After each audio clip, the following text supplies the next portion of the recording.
been drafted to SmackDown. Yeah. Yeah, I always like to, I guess, kind of like study how Batista's career ended up being a huge Mm, success.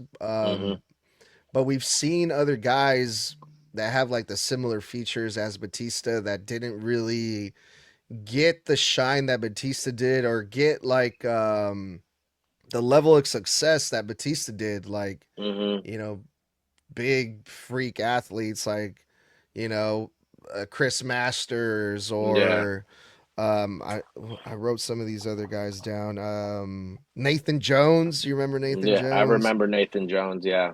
and even Ryback. hmm These guys, I mean, they had a little bit success, but they never really made it to the main event or top card Yeah. like Batista did. I know you talked a little bit about that, but what do you think made Batista stand out more compared to all like these other guys?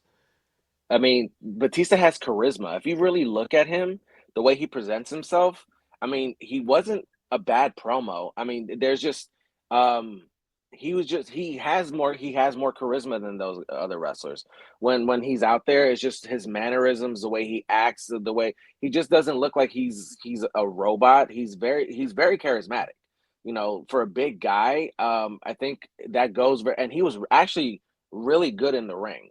I mean, he had plenty of great matches. I mean, if you go back and watch all of his matches with Triple H were, I mean, you can't tell me that any of them were bad. The matches he had with Shawn Michaels, even some of the matches he had with John Cena, I mean, Randy Orton, like he could go in the ring.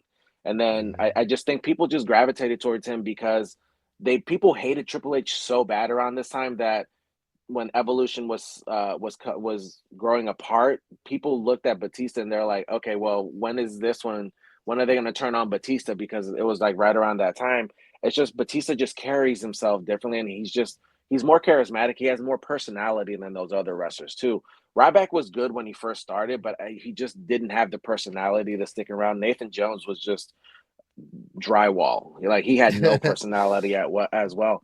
But I just think Batista has charisma and he's actually really good in the ring. So when you put Mhm. both of those together, and then eventually when you look at him, like his style though too, the way he dresses, the way he presents himself is just it's just very Money. very different. So yeah, he screams Yeah. money, and now he's just a fucking good ass actor too. So let's just add that to his resume of why he's just all around a great package. So yeah. Yeah. Very very successful wrestling hmm career and career overall. Yeah. Um Yeah, because we saw when he first started, he was what Leviathan over with brother Devon is when he first Yeah. started. When Devon was running that Reverend gimmick. So Hmm. yeah. Yeah. Cool. Well, yeah, it was good to see Batista work his hmm way to the top. That was pretty cool. And this match was also great. hmm JBL is another great fucking wrestler, heel Yeah. performer. It was one hell of a match, and hmm JBL made Batista look like $1 million in his hometown. hmm Batista hit the big Batista bomb on the steel steps and Yes. retained the world heavyweight title. What was this match like for you watching it live in action? It was good. It was good. The match was really good. From what I can remember. JBL doesn't get enough credit on how good he was in the ring. He made a lot of people.